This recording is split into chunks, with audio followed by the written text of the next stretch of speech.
Hey everybody, how you doing? How you doing? My name is Edwin. I'm the founder of From Boys to Men's with M-E-N-Z. But today what I want to talk about is we got this word called addiction. Addiction. Hi, my name is Edwin and I'm an addict. And the addiction that we're talking about today is obesity. Obesity. This is a sickness. Some people say to you about, if you know that you eat so much, why can't you just stop eating like that? You don't have enough willpower. But no, it ain't about that. You see, you got a part of your limbic system of your brain, and maybe I'm saying the name wrong, but there's a part called the reward center.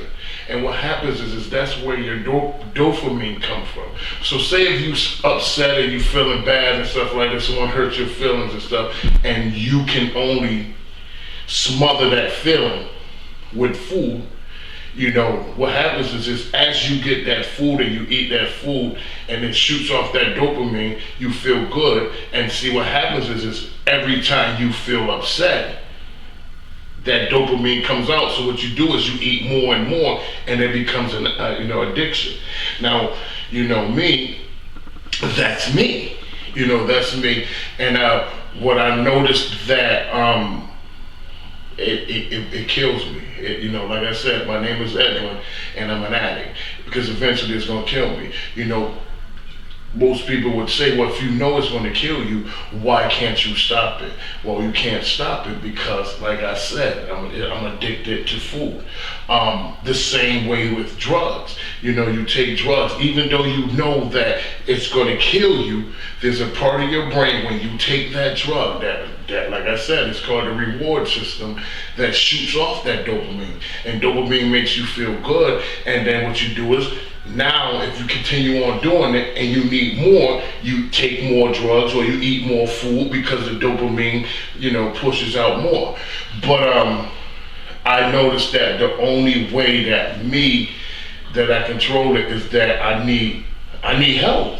I need help, and I know I'm not the only one out there that need help and stuff. It's whether you're addicted to drugs or addicted to food or addicted to sex, whatever the case may be, too much of anything is not good for you. So how I put it in my mind is that I got a team that helps me, my kids help me, and my wife, friends and stuff like that, because what I'm gonna tell you something about obesity, if you don't catch it, or addiction, you don't catch it, you carry it over to your kids, because what happens is, like for me, obesity is a part of my life. And what happened is that because I eat this certain way, or I do this certain way, or I can get up in the middle of the night, you can wake me up at 2 o'clock in the morning and say, I need you to cook a full meal from scratch. I can do that, because I was taught that when I was a kid. And what I'm saying is that obesity and addiction can travel. My mom was obese, and when she was hurt and had bad feelings and didn't believe in herself, her comfort zone was food.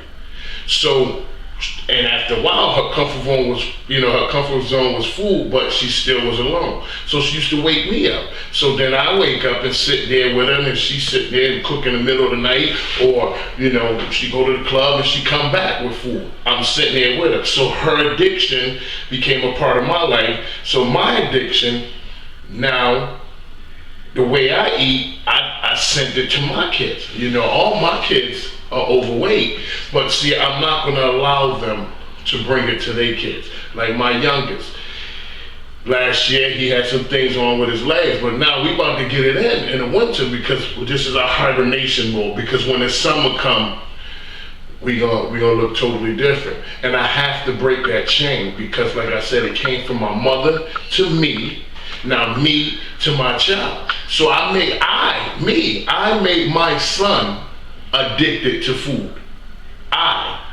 Because that was, I was taught it, so, but listen, like I said, too much of anything is not good. And what I want to do about this obesity thing is that I want a bunch of us to get together, and, because like I said, this is just as bad as heroin and crack, and, because see, when you obese, like for instance with me, I'm obese. At one point in time, I had high blood pressure, high blood pressure, diabetes. Once you get diabetes, you can't get rid of it, but I can control it. I used to take insulin 6 times a day. 6 times a day, high blood pressure, sleep apnea. These dudes was talking about taking my license away from me because I used to fall asleep at the wheel, at the light. And that was one thing that, I said, I'm going to kill my family, so I had to change and stuff like that. But listen here, one person can't do it. And I'm, like I said, hi, my name is Edwin, and I'm an addict. I'm addicted to food. I really am. And you know what makes it so bad? I'm a chef. So I can cook anything, but I need your help. Our kids are, the addiction, this is for anybody. The addiction of food, me personally, the addiction of food, I send it on to my child. And I gotta cut it with my child. So I need your help. And I know I ain't the only one out here who's doing this or who live this way, who's an addict or addicted to food. But even if you're not addicted to food and you're addicted to something, you can't do it by yourself. You can't stop it. It is a sickness. It's a sickness.